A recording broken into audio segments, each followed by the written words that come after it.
This really has been something. Wrexham, at half-time, were in all sorts of trouble. 2-1 down and lucky to only be 2-1. Jefferson hit the post, of course, right at the end of the half. But now, what a second-half performance.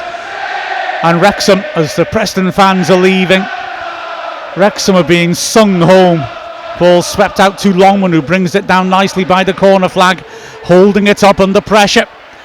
And has he won a corner? No, because that is the final whistle. Wrexham win at Preston. We are in the third round of the League Cup for the first time since 1981. And that was quite the performance by a wholly rotated Wrexham side. Well, we just love a Carabao Cup comeback, don't we? We're just up for the Cup this year, I think. But who says these sort of games don't matter? Because that was a really good game to watch, particularly obviously that second half.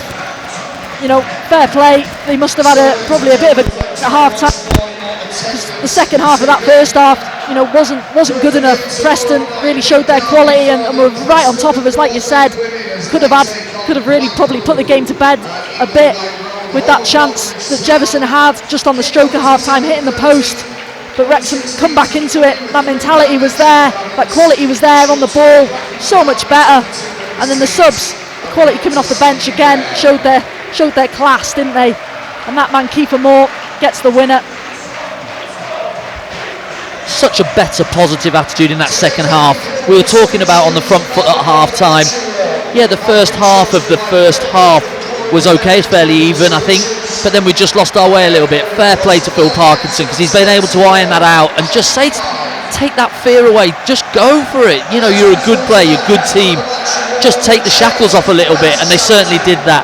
The players were stepping in, they were a lot more positive, they were on the second balls. We're just asking a different question than we were asking in that second part of the first half, and it just shows what a good team we can be when our tails are up. Absolutely, it was a hell of a fight back. Like I say, when we got on the front foot, we showed what we're all about. Wrexham, we went behind in the 17th minute. Brilliant finish by Lewis Dobbin, the Aston Villa loanee, curling it into the top right corner. But then an even more brilliant finish 11 minutes later. Ryan Hardy on the left side of the box, picking up a snappy pass by Callum Doyle, who put in a superb debut performance and ripping it in with his right foot into the far top corner. But as the half went on, Wrexham found themselves under increasing pressure. Liam Lindsay headed home from a divine corner, divine both in terms of the name of the taker and the quality on it. Sorry, I had to do that. Planting it home at the near post. And Wrexham at half-time clinging on. Like I said, Jefferson hitting the post in added time, but in the second half, Wrexham came straight back. Harry Ashfield, who put in a great shift, equalised again. 59th minute, receiving a ball from Lee and drilling a shot which took a deflection and totally wrong-footed Walton going in.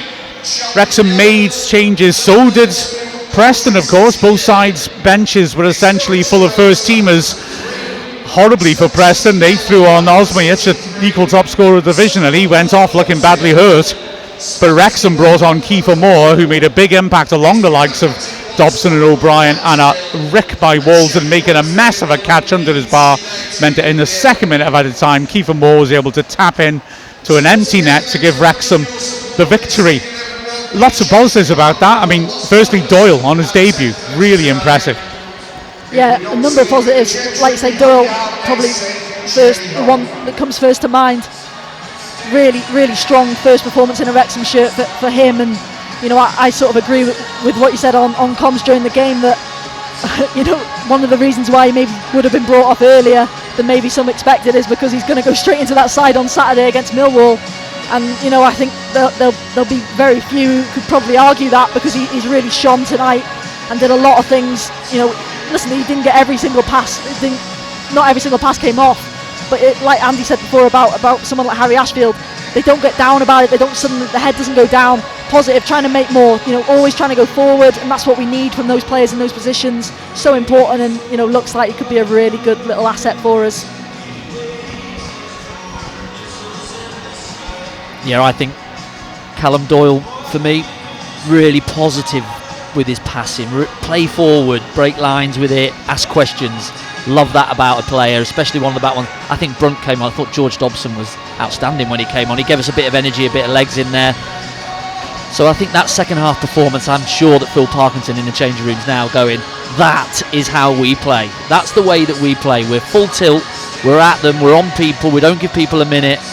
I think Dobbin going off in that at half time, whether that's tactical to leave him for the weekend or what, and Osmajid going off as well, I think that's helped our cause a little bit, but not take nothing away from this team in that second half. We were so much better, and that is a blueprint now for, right, here we go, Millwall, that's how we do it. Exactly, and it was nice to see us address the problem, because what happened in the second half of Sheffield Wednesday, even though it was a different 11, looked very familiar at the end of that first half, us failing to be composed on the ball when we were under pressure and just giving it straight back, constant pressure. But I mean, like I said in commentary, it just shows that often things like that, when people say, oh, you know, Wrexham are being too negative, well, firstly, no, it's more you're being driven backwards, and secondly, Phil Parkinson does not want them to do that. And he's clearly pressed the reset button really well at half time, reminded them of what they need to be doing and those basics to get out of that sort of vicious cycle, if you like. And as a consequence, we put in a second half performance like that, which genuinely does what you were both calling for at half time, allows players to put pressure on the players who are playing in the league for their places. Yeah, but we've had 2,500 fans come on a Tuesday night, and it's a beautiful evening as well. You've got to give them something to just get cheery about, get happy about, start singing about, and that is a tackle. That's just show effort and determination and an intent about your play that you're going to try and go and win the game, and don't show that fear. It doesn't matter, just go, because I think that lot there, they will support you through thick and thin if they know that you're having a go. And I fear that the second half, Sheffield Wednesday, they didn't get that feeling. That last bit of that first half, they don't get that feeling. They feel that we're just crawling into our shell a little bit, and we are so much better when we go for teams. And I think that's, like I just said, the blueprint for us to go, right, that's where our standards are, and it can't drop from that.